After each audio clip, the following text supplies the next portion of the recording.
गुरुर्ब्रह्मा गुरुर्विष्णू गुरुर्देव महेश्वरा गुरु साक्षात परब्रह्म तस्मै श्री गुरुवे नमः. मित्रमैत्रिणींनो, दरवर्षी आषाढ शुद्ध पौर्णिमेला गुरुपौर्णिमा साजरी केली जाते. ह्या पौर्णिमेला व्यास पौर्णिमा असेही म्हणतात. याचं कारण याच दिवशी जन्म झाला होता आदिगुरु महर्षी व्यास यांचा. आपल्या जीवनात गुरूंना अनन्यसाधारण असे महत्त्व असते. जे कोणी आपल्याला जीवनात योग्य अयोग्याची ओळख करून देतात, संकटातून बाहेर पडण्याचा मार्ग दाखवतात, ते सर्वच आपले गुरु आहेत. नमस्कार, मी अस्मिता जोगळे स्वागत करते आपलं कथाकुंज मराठी हे आपल्या मराठी कथा चॅनलवर, जिथे तुम्ही पाहू शकता धार्मिक, ऐतिहासिक आणि प्रेरणादायी अशा सुंदर मराठी कथा. कथेच्या आजच्या व्हिडिओमध्ये आपण गुरुपौर्णिमेच्या निमित्ताने आपल्या जीवनातील गुरुचे महत्त्व दाखवून देणारी, तसेच गुरु शिष्य नात्यावर प्रकाश टाकणारी एक सुंदर पौराणिक कथा पाहणार आहोत. आपल्या जीवनातील समस्त गुरूंना स्मरण करून आणि त्यांना वंदन करून चला तर मग सुरुवात करूया आजच्या कथेला. ही पौराणिक कथा आहे धौम्य ऋषींचा परम शिष्य मानल्या जाणाऱ्या उपमन्यू याची. गुरुगृही राहून तो आश्रमातील गायी सांभाळण्याचे काम करत असे आणि त्याच दरम्यान गावात फिरून भिक्षा मागून तो आपला उदरनिर्वाह करत असे. एक दिवस धौम्य ऋषींनी त्याची परीक्षा घेण्याचे ठरवले. त्यांनी उपमन्यूला बोलावून विचारले, उपमन्यू, तू तर दिवसभर गायींचा सांभाळ करत वनामध्ये असतोस, आश्रमात जेवत सुद्धा नाहीस, तरीही तू इतका धष्टपुष्ट कसा? त्यावर त्याने गुरूंना सांगितले, गुरुदेव, मी गायी चरत असताना गावात जाऊन भिक्षा मागून खातो. त्यावर धौम्य ऋषी त्याला म्हणाले की माझ्या अनुमतीशिवाय भिक्षा मागून खाणं चुकीचं आहे. मिळालेली भिक्षा प्रथम गुरुला अर्पण करून मगच ती स्वतः खावी. गुरूंची ही आज्ञा शिरसावंद्य मानून उपमन्यू भिक्षा मागून आणलेले अन्न गुरूंना अर्पण करू लागला.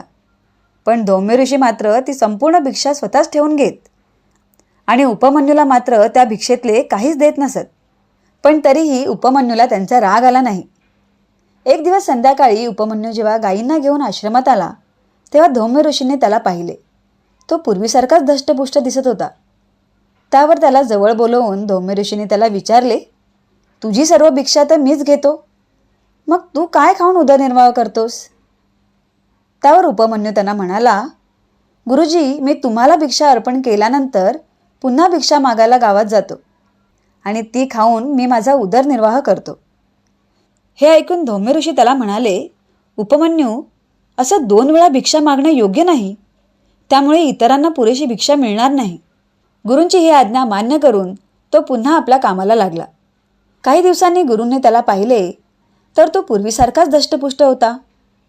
पुन्हा गुरूंनी त्याला आपल्याजवळ बोलवले आणि त्याला विचारले, उपमन्यू, आता तर तुझ्याजवळ उदरनिर्वाह करण्यासाठी भिक्षा नाही, तर मग तू तुझे पोट कसे भरतोस?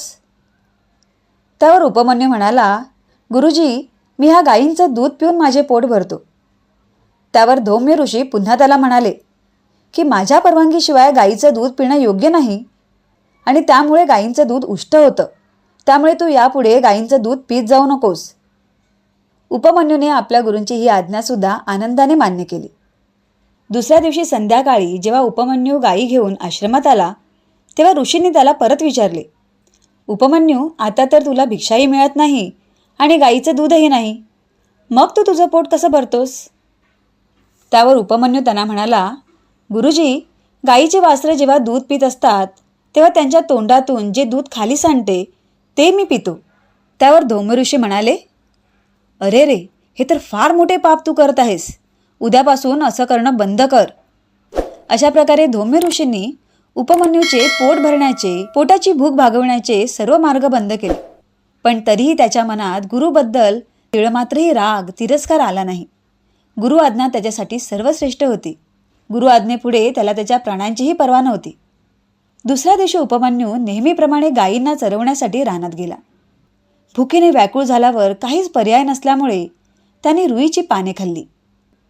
परंतु रुईच्या पानांचा चीक डोळ्यात उडाल्यामुळे त्याला अंधत्व आले. त्यामुळे सायंकाळी गायी घेऊन आश्रमाकडे परत येत असताना दिसत नसल्यामुळे वाटेत एका विहिरीत तो पडला. सूर्यास्तानंतरही उपमन्यू आश्रमात परत न आल्यामुळे धौम्य ऋषी काळजीत पडले.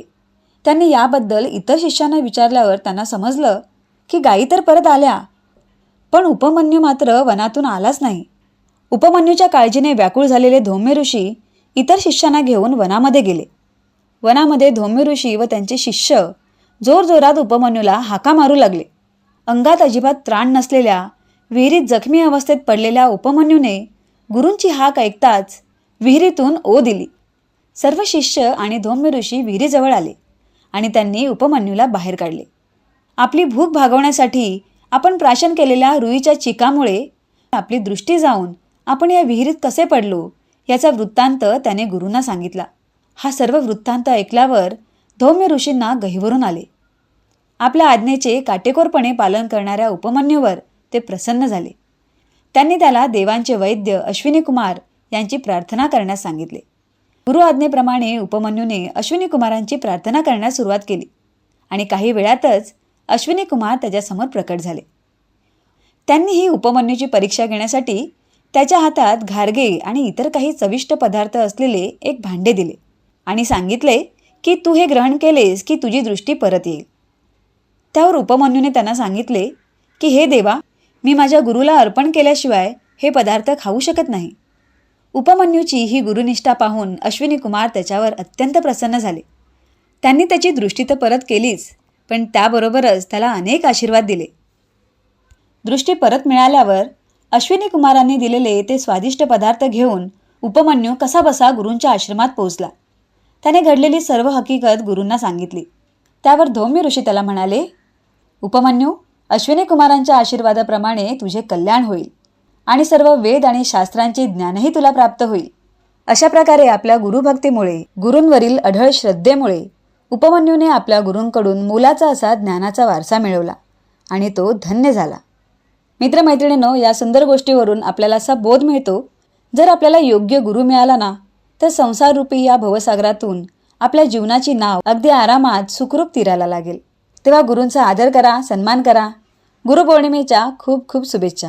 कथेचा हा व्हिडिओ आवडला असेल तर व्हिडिओला लाईक करा, शेअर करा आणि अशाच सुंदर दर्जेदार कथांसाठी कथाकुंज मराठी या आपल्या चॅनलला सबस्क्राईब करा. पुन्हा भेटूच अशाच सुंदर कथेसह. तोपर्यंत धन्यवाद.